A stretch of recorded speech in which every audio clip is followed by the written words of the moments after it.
Well, good morning and welcome to Daily Focus. And I trust that you are anticipating a wonderful day.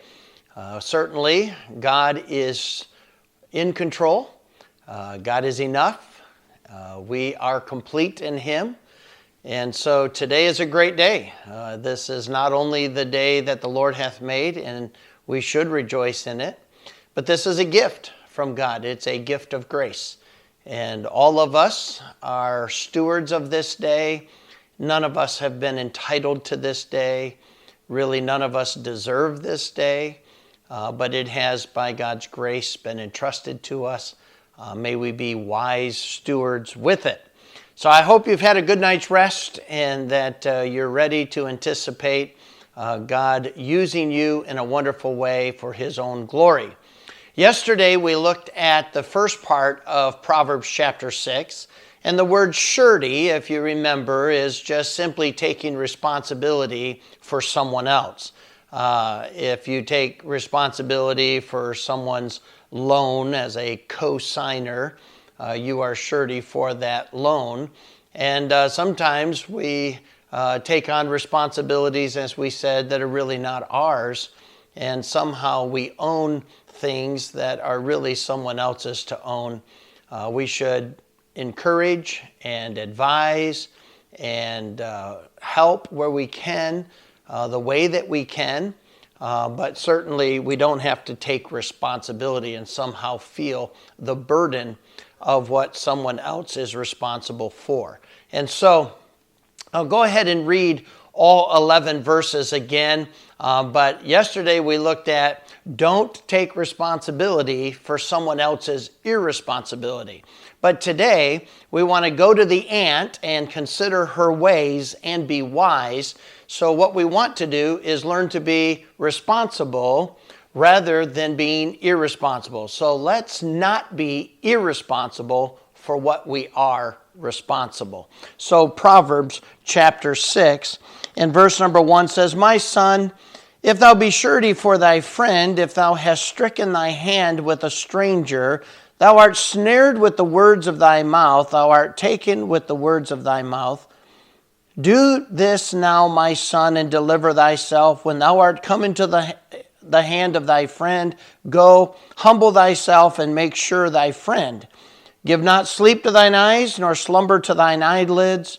Deliver thyself as a roe from the hand of the hunter, and as a bird from the hand of the fowler.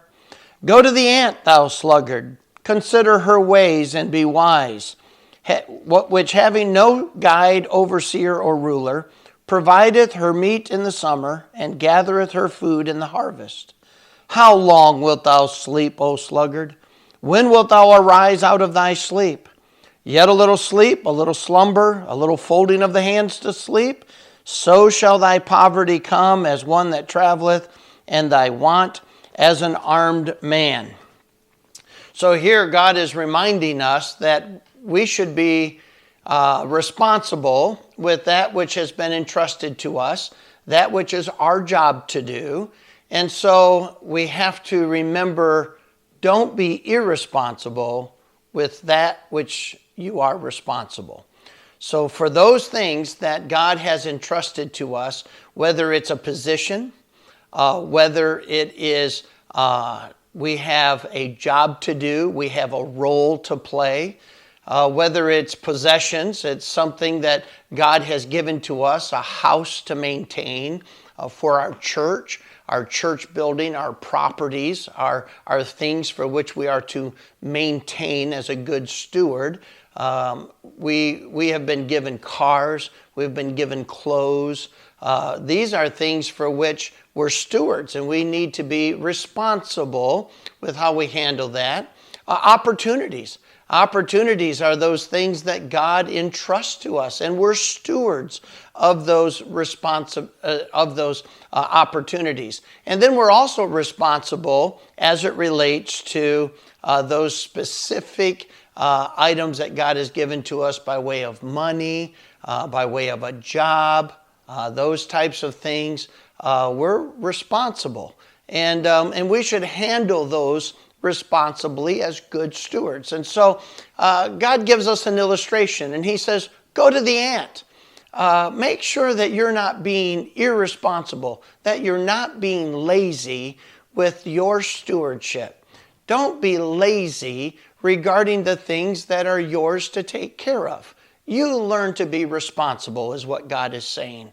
And we live in a day, I call it the throwaway generation. There used to be a day where, even the trim in houses were ornate and detailed and took a long time to actually put the trim work up. You go into some of these Victorian homes and you just look at the trim work and you think, wow, that had to have taken days to put that together. And it's just quality, and it's quality wood, and it's quality craftsmanship, and it's built to last. And you go into Washington, D.C. and some of these places, and you see the work that's been done with marble and various things. And today, it's just put it together quick, and if it falls apart, do it again. And we know that even the throwaway generation, there's just so much that we purchase that we know is not going to last very long, but it'll serve its purpose for a time, and then we'll get something different. And I think some of it is tied to just the fact that we are just not content. We want something new, and so it's easy to have something that we're going to throw away or throw out and then do something new. We really need to learn that we need to take pride in what it is that God wants us to do.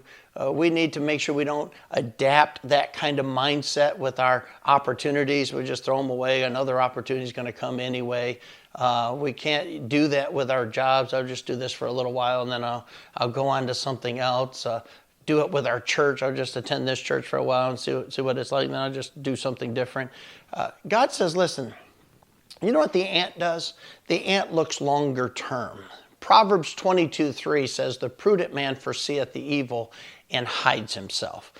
But the simple are passed on and punished. In other words, the simple lives in the moment, and he doesn't realize that there's a price to pay down the road. And when that price comes, he's not ready for it.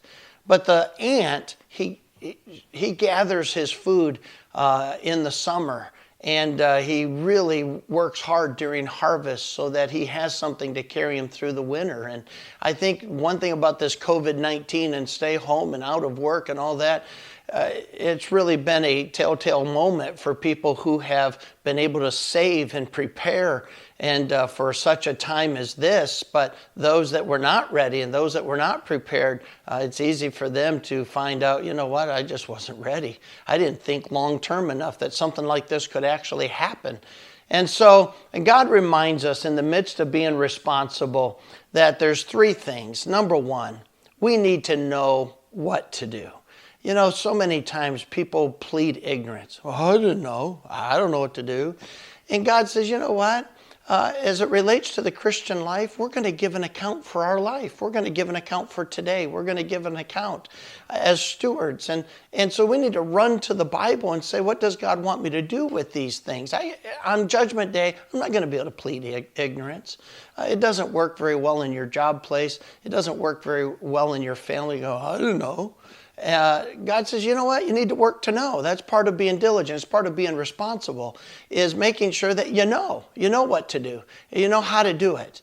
And so people should not have to tell you every move to make, and they shouldn't have to point out every weakness to work on.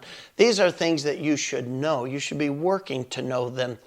And then not only know what to do, but make sure that you are doing what you're supposed to do. So not only am I responsible to know, I'm responsible to do. And so it's not enough to know what to do. It's actually part of being responsible is doing it. Making sure that you're not only doing it, but you're doing it on time and that you're doing it right. But then the last thing is that we have to answer for what we do. Taking ownership. Realizing that, you know, even if I messed it up, I gotta own that. I'm going to answer for everything that I do, and I need to be willing to answer for it as the owner of the decisions that I make. And that's just all part of being responsible. And so the lesson today is be responsible. And yesterday was don't take responsibility for someone else's irresponsibility. But today's lesson is don't be irresponsible for that which you are responsible. I hope you have a great day. I'll look forward to seeing you tomorrow morning at 9 o'clock.